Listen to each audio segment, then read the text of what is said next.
East African heads of state meeting in Nairobi, Kenya on Monday have called for an immediate ceasefire and cessation of hostilities in the Democratic Republic of Congo, where fighting in the last few weeks has left thousands displaced. The leaders also agreed on the modalities of the deployment of an East African regional force, whose mandate will be to stabilize the troubled regions in the DRC. In April this year, East African heads of state agreed to the deployment of the troops, and last week, Kenya's President Uhuru Kenyatta, who's also the EAC chairman, called on the immediate deployment of troops to pacify the provinces of South Kivu, North Kivu and the Ituri region in the east of the DRC. Sarah Kimani has been following the story for us from Nairobi. The meeting of heads of state was expected to iron out hurdles in the deployment of troops following a dispute between the DRC and Rwanda over allegations that Rwanda is sponsoring the M23 rebels who have launched an attack against the Congolese army and civilians. Rwanda has denied the charges. President Paul Kagame of Rwanda and Felix Tshisekedi of the DRC met for the first time in Nairobi after weeks of heightened tensions between the two countries. On Friday, DRC said it will not accept Rwandan military in the joint forces to be deployed to the country. A communique shared with the media on Monday at the end of the mini-summit was firm on which countries would contribute troops. On the political front, the leaders directed that an immediate ceasefire should be enforced, including the withdrawals of all armed groups from recently taken positions. With the conflict likely to affect the Great Lakes region, former South African President Thabo Mbeki told Nigerian scholar Toyin Falola that he would reach out to both President Kagame and Tshisekedi with the aim of finding a solution to the conflict. This conflict between Rwanda and the DRC, which has been going for a long time, it really needs to be stopped. And so we will do our best to intervene. The DRC is a member of the SADC, and South Africa has previously brokered talks between warring factions in the country. Sarah Kimani, SABC News, Kenya. Well, for some analysis, we're now joined by a senior research fellow at Africa-Asia Dialogues, Thembisa Fakude. Thanks so much indeed for joining us. Always good to talk to you. The Great Lakes has become I suppose, a tense place, but it has always had its challenges, hasn't it? Yeah, and there are just too many players at the moment. The place is congested with foreign players all vying for many resources in that part of the world. So we know that over the years, Zimbabwe has been involved, Angola has been involved, and Namibia has been involved in trying to support the government forces to fight the so-called Rwanda and Ugandan supported forces that have been creating havoc in that part of the world. So it's a very messy place at the moment with the M23, which is the rebel forces that are supported by the Rwandese that continue to terrorize the people, particularly the eastern part of the DRC, as you've said, in regions such as Ituri, Kasai, and Kivu regions that continue to be terrorized by these armed groups. So we hope that the meeting that took place in Nairobi today will bring some semblance of stability and peace. But as you've heard in that report, the Congolese have refused the involvement of the Rwandese forces getting involved in trying to create some stability in the DRC, because they are, after all, accused of supporting the rebel groups.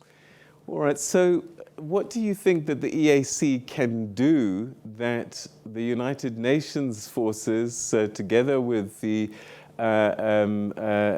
DRC forces, have failed to do to bring security to the country?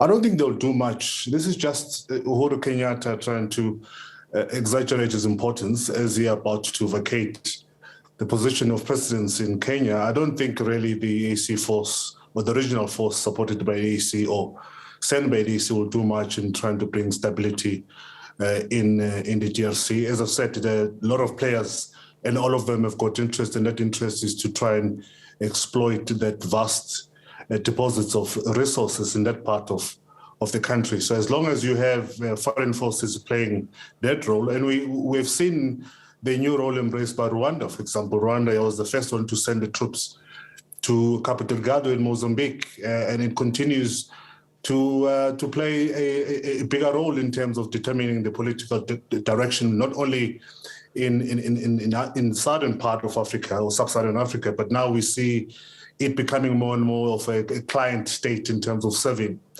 foreign stakeholders and those who've got interest in exploring minerals in Africa. We know Mozambique has got gas, and DRC has got a ton load of minerals, and it seems as if Rwanda is now playing a new role of actually destabilizing many parts of Africa with the aim of making money. As we've seen last week, for example, that controversial sending of refugees from the UK into Rwanda was criticized by everybody else. So Rwanda is very busy, and its business got nothing to do with bringing stability in the region, but it's got a lot to do with self-interest.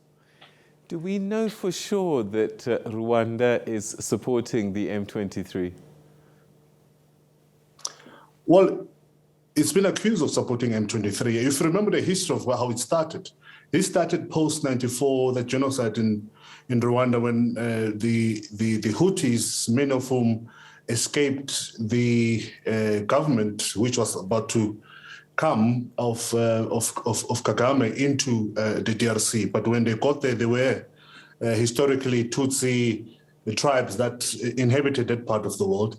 And the conflict started then between the Houthis and the Tutsis outside Rwanda. Tutsis, of course, organized themselves into hundreds of various rebel groups. And one of the prominent groups that emerged at the time was M23. And that's when they started fighting. And it was at the time openly supported by both Uganda and Rwanda. And that's how Zimbabwe, Angola, and Namibia came in to support or bolster the firepower of the DRC armed forces, who couldn't deal with the emerging rebel forces in the eastern part of the DRC. So there is evidence that the M23 is supported by the Rwandese and the Ugandans. How complicated did things become now that DRC is part of the EAC and has to sit in the table opposite to Rwanda?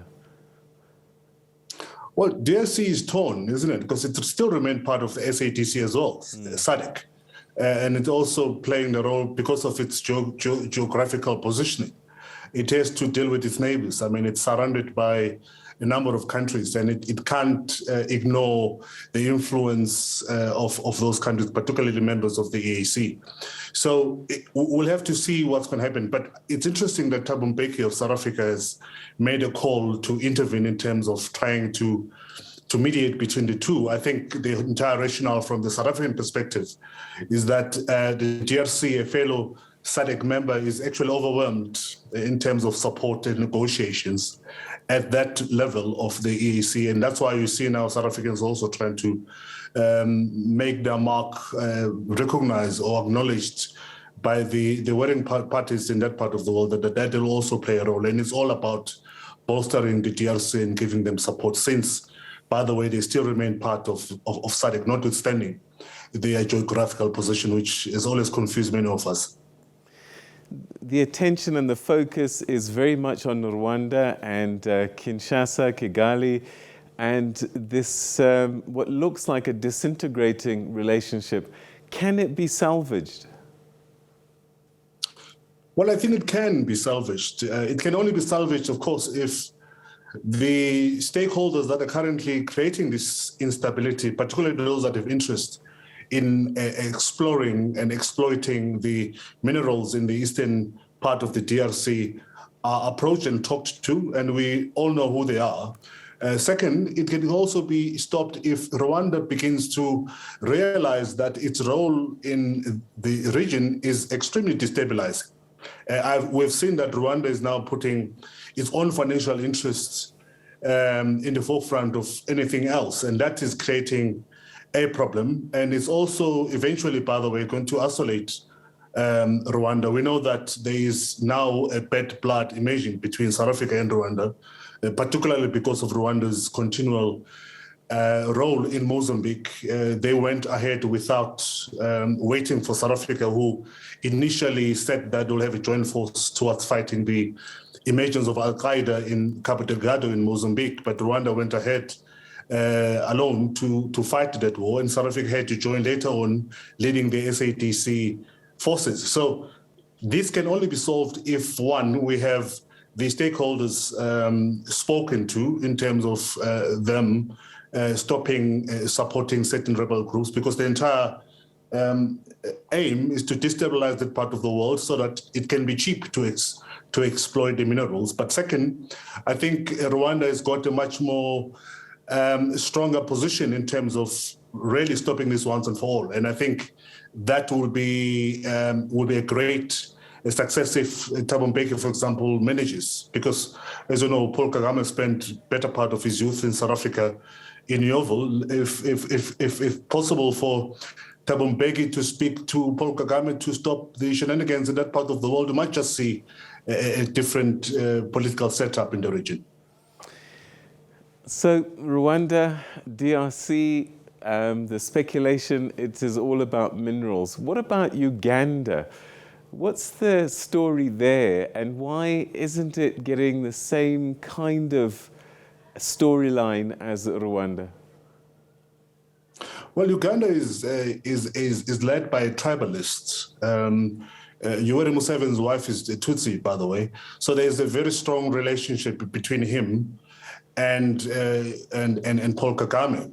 One, two is both of them are despots who, for the past couple of years, if you remember, they've changed the constitution so that they can prolong their tenure in power. So they are an alliance which seeks to dominate the politics of the region. But again, they are a very strong client states in terms of serving the interests of foreigners to continue exploring and exploiting the opportunities in the region, particularly in the DRC. Since the DRC has got weak governance, they're not necessarily controlling the entire country. By the way, it's a very, very big country. If you look at the map, the size of Uganda and Burundi and Rwanda, like drop in the ocean compared to what the DRC is, the second largest country in Africa. So it's very difficult for Felix Tshisekedi, for example, to control the entire country. So there's a lot of misgovernance in the country. And as a result, these people are taking advantage of that. In Uganda, under the leadership of Yoweri Museveni,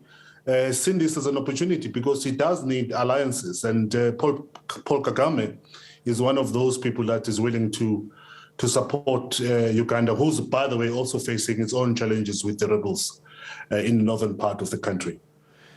So President Tshisekedi, what does he do?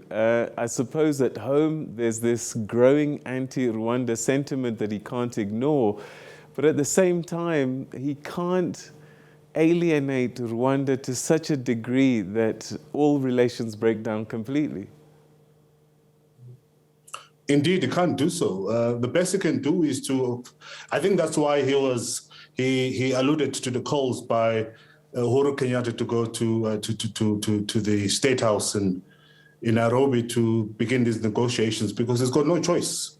But importantly, I think he also will rely by and large on South Africa to come to his aid in terms of supporting him and speaking to the Rwandese, who, as I've said earlier on, continue to create havoc in the region. But he's powerless right now. He governs a huge country, all in inverted commas, governs a huge country, and is not having much control in that country. I mean, the only place that has got control are certain parts of Kinshasa, but the rest of the country has got its own rebels and its own governing system, totally divorced from the central governing system of the country. So he's facing a very challenging position. We've seen him also going on calling other international players to come to his aid, particularly the United States and Israel.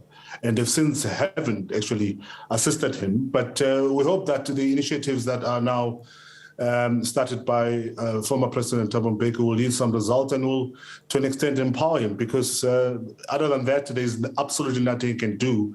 The DRC armed forces are weak, and they will never, notwithstanding the size of the country, but I don't think they can push back the advances of the Rwandese army if it was to be an all-out war in that region.